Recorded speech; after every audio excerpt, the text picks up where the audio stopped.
আমরা চাই কার কাছে? তাহলে দুনিয়ার এমন একটা ধার দিচ্ছেন, আবার দিয়ে দিবেন আপনি তাকে, আবার আপনি দিচ্ছেন, আবার দিয়ে দিতে হবে। কিন্তু আল্লাহ থেকে কোনো জিনিস পাইলে আপনি কি আর কোনো আল্লাহকে দেওয়ার কোনো অপশন আছে নি? আমরা যে নিঃশ্বাস দিতেছেন, যে শ্বাস নিতেছেন, পৃথিবীর যত মূল্যবান সম্পদ এগুলো কোনো মূল্য নাই। পানি মূল্যবান সম্পদ, বায়ু মূল্যবান সম্পদ, মাটি হচ্ছে মূল্যবান সম্পদ। এই তিনটা প্রধান মূল্যবান সম্পদ। বলেন তো, আমরা যখন শ্বাস প্রশ্বাস নিই, এটা কি কোনো টাকা দেওয়া লাগেনি? একটু বলেন না, টাকা দিই?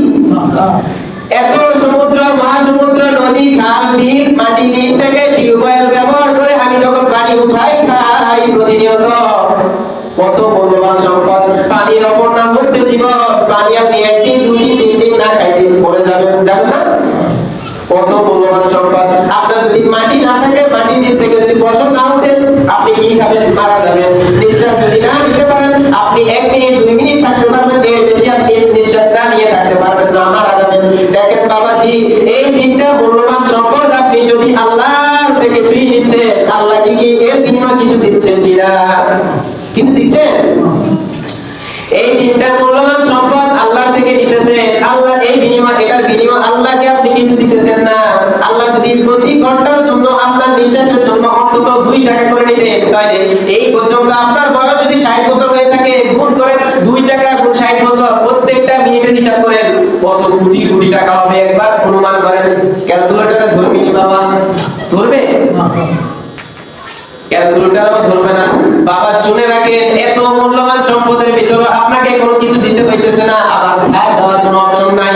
মূল্যবান এমন একটা সম্পদ ব্যবহার করেন, আল্লাহ আপনাকে বিনা বিনিময়ে আপনাকে দিয়ে রেখেছেন। দেখেন, আর আমরা যদি দুনিয়ার কোনো মানুষদের থেকে 10 টাকা হাওয়ার নিই, পিছনে দাঁড়ায় থাকে, আপনি আমার 10 টাকা কমে দিবেন, ঠিক কিনা? 100 টাকা ধার নেন, আবার পিছনে দাঁড়ায় থাকে, কমে দিবেন। 1000 টাকা ধার নেন, পিছনে দাঁড়ায় থাকে, কমে দিবেন, ঠিক না? কমে দিবেন আপনি। দাম নেওয়ার আগে বলে রাখি, কমে দিতে পারবেন। এমন একটা সমাজে, এমন একটা সময় আজকে আমরা বসবাস করছি ভাই, আমাদেরকে এখন আর কর্জে হাসানা দিচ্ছে না, ধার দিচ্ছে না।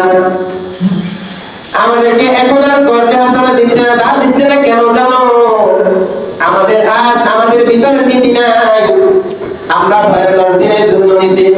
ভাই আমি আপনাকে আজকে 1 তারিখ, 10 তারিখের আগে আপনাকে টাকাটা ঠিক মতো পৌঁছাই দিব। কত ইনিয়ে বিনিয়ে আমি ভাইয়ের কাছে চাইলাম, ভাই সোজা সাপটা সরল মনে আপনাকে দিয়ে দিল, ঠিক না? দিতেছে, ভালো কথা। আপনার 10 দিন হয়ে গেছে, ভাই যখন ভাই প্রয়োজন হইল, ভাই আমার টাকাগুলো দেওয়ার তো ডেট আজকে, আপনি কি বললেন? ভাই আমার কাছে নাই,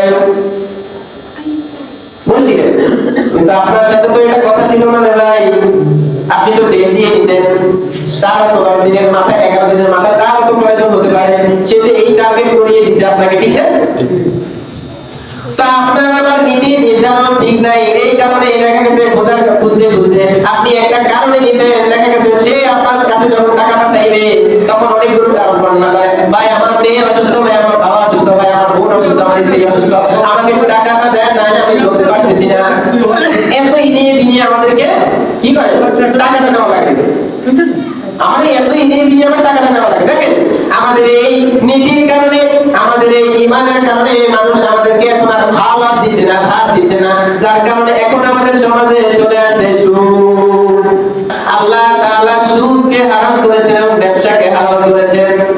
সুদকে কি করেছেন? হারাম করেছেন। আল্লাহ তাআলা সুদকে হারাম করেছেন। এটা কোরআনের আয়াত। কেন সুদকে হারাম করেছে? আমাদের নীতির সমস্যা, যার কারণে এখন আমাদেরকে কি দিচ্ছে না? ধার দিচ্ছে না। এখন আমাদেরকে মানুষ ধার দিচ্ছে না। যাই হোক, আমাদের নীতির কারণে মানুষের বিশ্বাস আমাদের থেকে উঠে যায়। কিন্তু আল্লাহকে বিনিময় হিসেবে আমরা কিছু দিতেছি না, দিতেছি?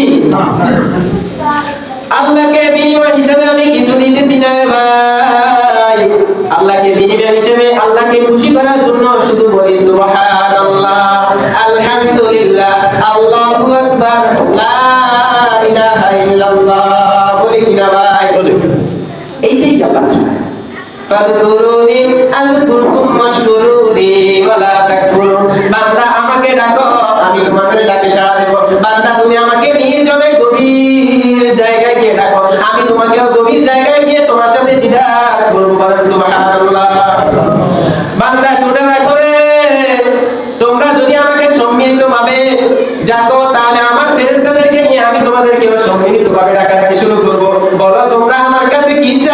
কি টাকা চাও, পয়সা চাও, ছেলে সন্তান চাও, মেয়ে সন্তান চাও, রোগ বিমারি থেকে মুক্তি চাও, কি চাও বান্দা আমার কাছে বলো।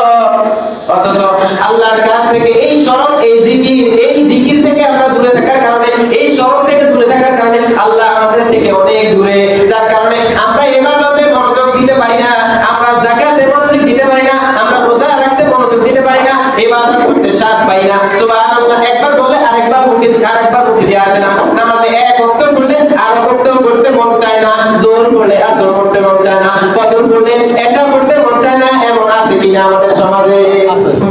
আছে। ইন্নামাল মুমিনুনা আল্লাযীনা ইযা যুকিরাল্লাহ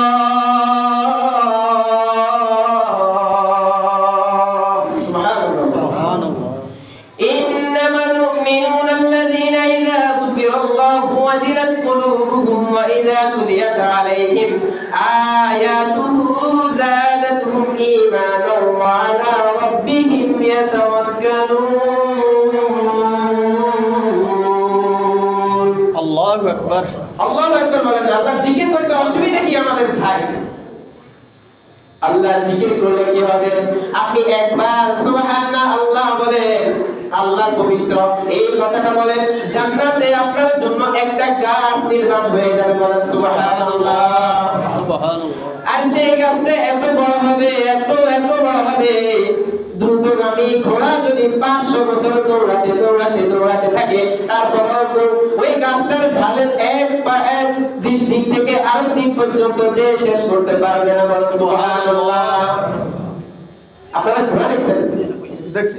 ঘোড়া দেখছেন না? ছাগলের মতো নাকি? ছাগলের মতো না, কিসের মতো?